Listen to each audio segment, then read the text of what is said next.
Alrighty, my lovely Geminis.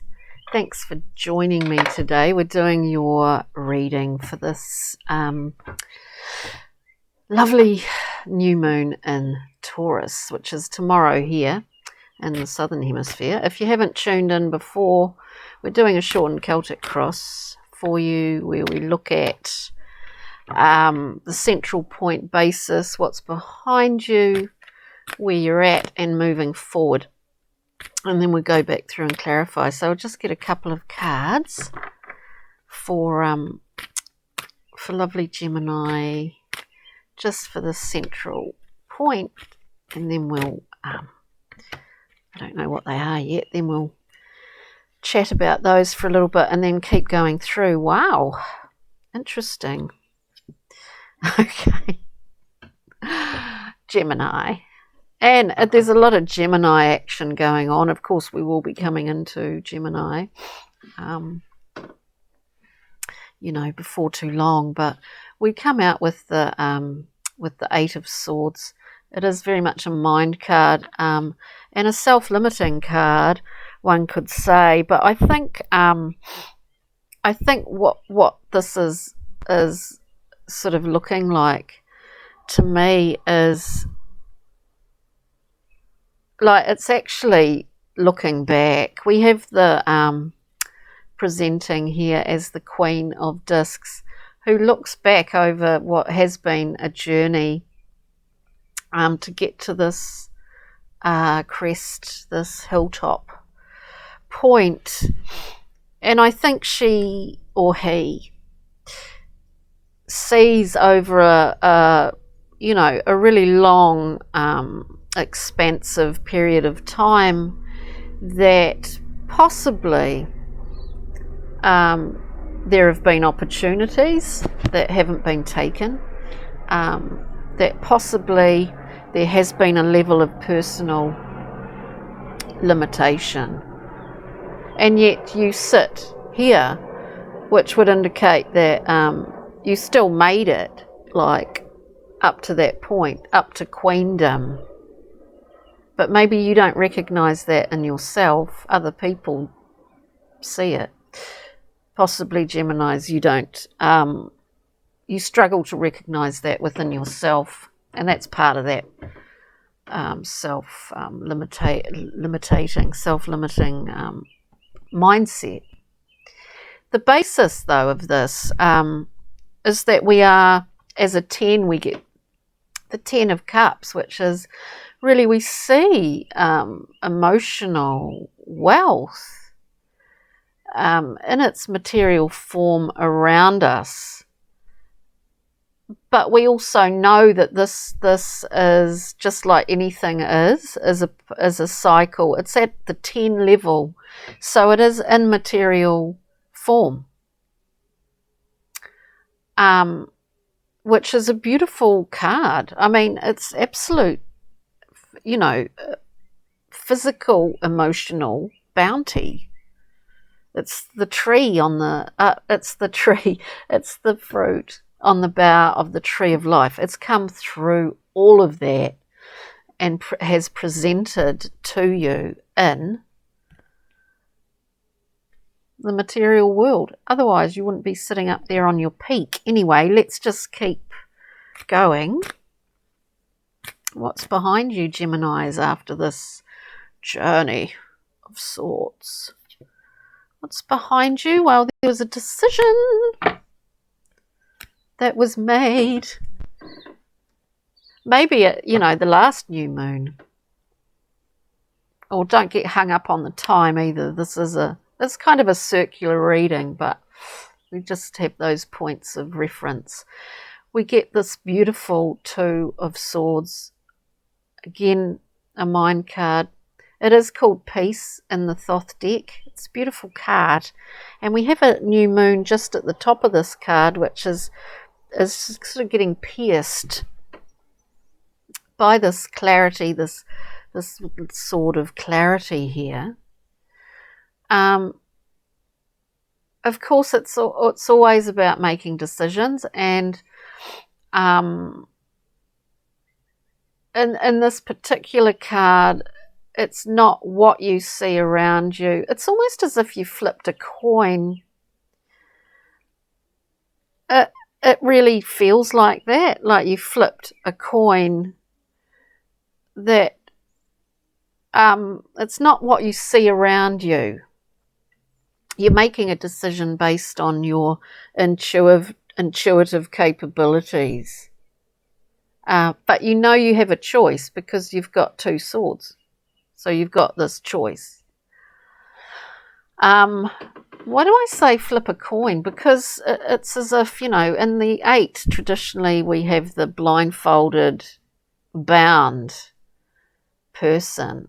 In the 2, we have a blindfolded person, but not a bound person. I think maybe you've overcome. I do believe that with the Queen here. I think you have overcome this, which I think can be very habitual pattern, habitual mindset for a lot of people that spend a lot of time in their head, really. So, and we all do this at various times, some more than others. So, recent past, we have this lovely 2 of Swords. So we've hooked into our internal compass. Where are we at now? It would seem that we, indeed, we're waiting. We get art, this alchemical card. It is about, I say natural timing, I say divine timing, because everything's been set in motion. Certain things have actually been overcome here. Sometimes the hardest thing is to make a decision. I mean, even the smallest decision. And that's when we really, you know, feel that we're paralyzed and bound. But that's been overcome. We're in a waiting zone. This is divine timing. It's often seen to be an angel. It's a period where we have to let things do their natural, play out in their natural course. There are a lot of unknowns. There are a lot of, there's a need to have faith here, a need to have faith. And you know, when you're hooked into your intuitive guidance, and you've handed it over to that in some ways, then you have got faith. But this is a beautiful card of fermentation in the cosmic, celestial world, in the material world. We can't say that it's not. Small switches have been flicked. It's interesting, Gemini. Moving forward. Wow, we've got this. Wow. I'll get one more card. We've got the amazing card of death, transformation. So this is a whole, as we see with the 10 at the basis of this whatever's been going on. This is a whole new cycle. I know I repeat myself, but this is the nature of it. From 1 week to the next, it can be. Things are speeding up now. I think in the last week things have slowed up, but slowed down. It's a period of, it's quite nice. But I think as we move into June, things are going to speed up. So we see this, what is a, well, he looks like a fisherman, I think. They go together hand in hand. Temperance, art, divine timing, and transformation. So this is a big deal. We'll just get one more card, if we can, for this wonderful transformation. It's a healing thing. It's a healing thing. But, you know, that allows you the ability to receive more. We get the 4, another sword. It's quite swordy. We get the 4 of Swords, which is the card of truce in the Thoth deck. It's a time of respite and healing, and choosing that. Actually choosing what will benefit us at this time. And there's a level of patience involved here also. So, it's quite amazing. What are we interested in here? What is this divine timing all about? So we made a decision with the Two of Swords. With the Two of Swords. I mean, I think there's been some realization of what this 10 really means, actually. A realization of that. Well, what does this 10 mean when it presents itself, and yet it's a 10, so it's part of it's come to the end of a cycle. 10 of Cups, please. Just to clarify. What's come to the end of a cycle for you, dear gems, and remember these are really general readings, is that you do notice that bounty around you, but at some point you didn't. The Four of Cups here is really about not seeing what is right in front of your face, actually, and the value of that and the importance of it. And we are in that Taurus sort of time where we are thinking about what is valuable to us, those things in our lives, all of that sort of thing. And you are reviewing, or you have done, with this Queen. So it's kind of interesting. Can we have a look at Temperance, please? Can we have a look at Temperance, please? Well, Temperance, it's called Art in the Thoth deck. Yeah, this is a big one. I mean, it's big. It is new cycle. I mean, what more can one say? It's impacted and has a large lot to do with, and I think the last Gemini reading did too, was about those past wounds in the past, preventing you from fully spreading your wings and fully expressing who you are, and with that what you want to be doing and how you want to be expressing the parts of yourself that maybe you couldn't or felt limited by in the past. This is a whole new, and we need time. We need time in the Temperance card. We need time with healing. And not so much healing as such, it's more like respite, rest and respite. That is the thing that spurs us on, even in the simple act of going to sleep at night. We cannot survive without that. We certainly can't get up very easily the next day. So yeah, we see with the World and the Six of Cups, this beautiful card of people returning from the past, some would say. Yes, it can be people that you've had emotional connections to. People returning in this new cycle at the beginning of, or during this new cycle that you're on, that you're entering, that you're just waiting to pass through this portal here. You're waiting to pass through it.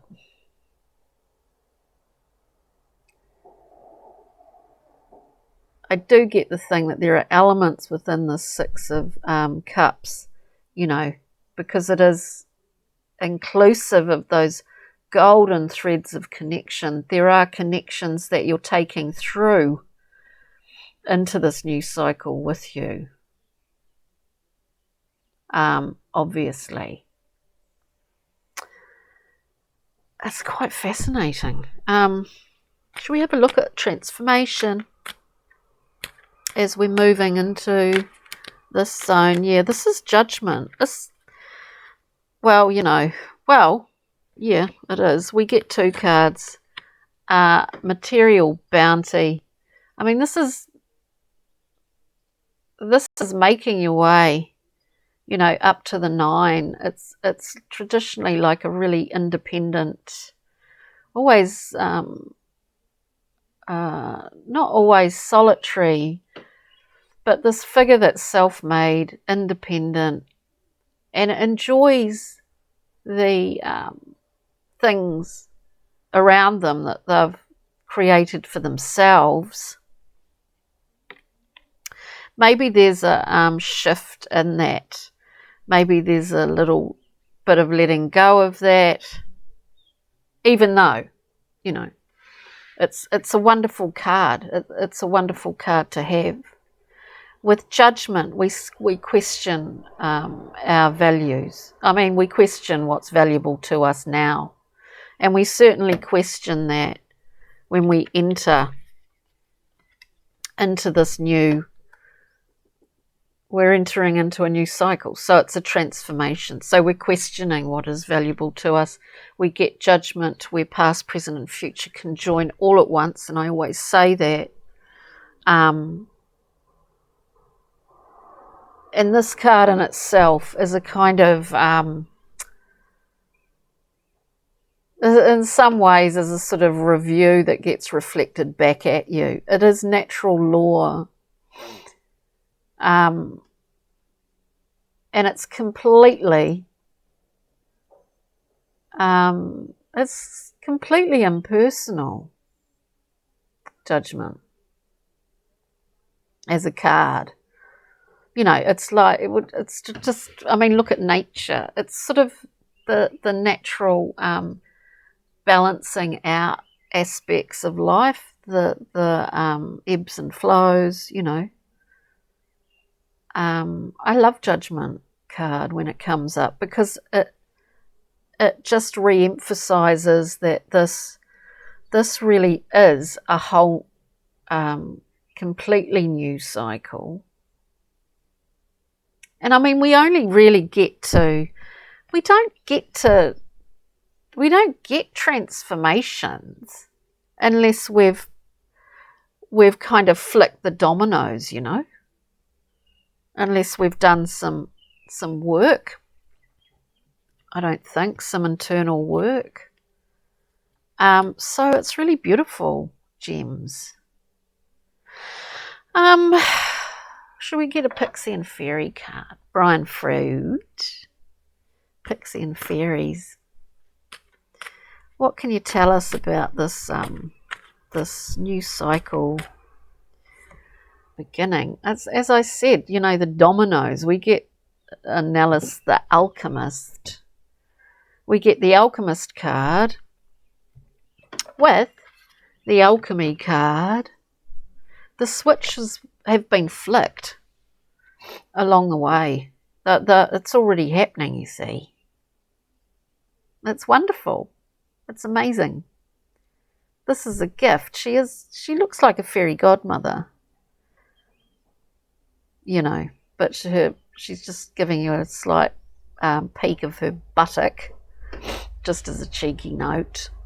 But this is a beautiful card. So the wheels are in motion for this, what is an amazing transformation. And it's just like, I just feel it, like it's kind of like a breath of fresh air. There's a big breath of air, fresh air coming through. Excuse me.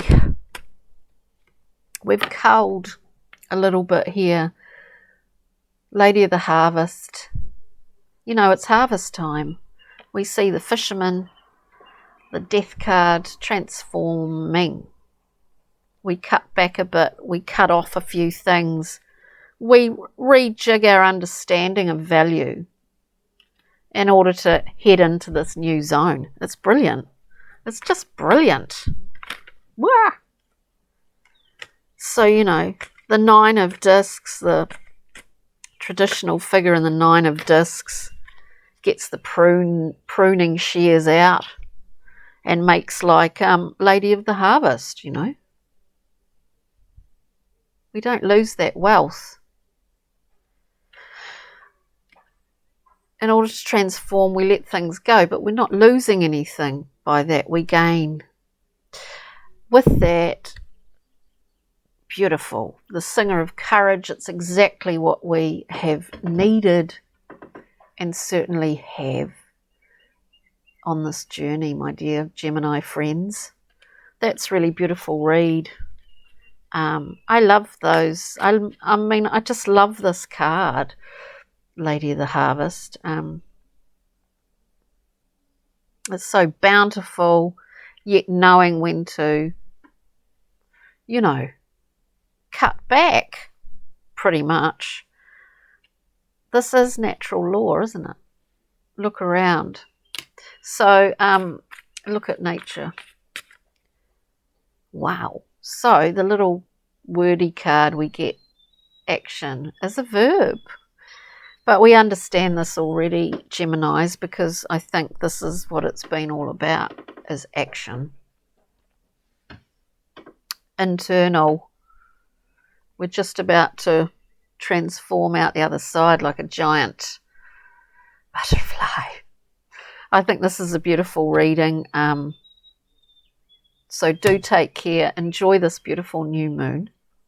And lovely Taurus, get into the feeling of your own body and connection with the earth and stay fluid with it.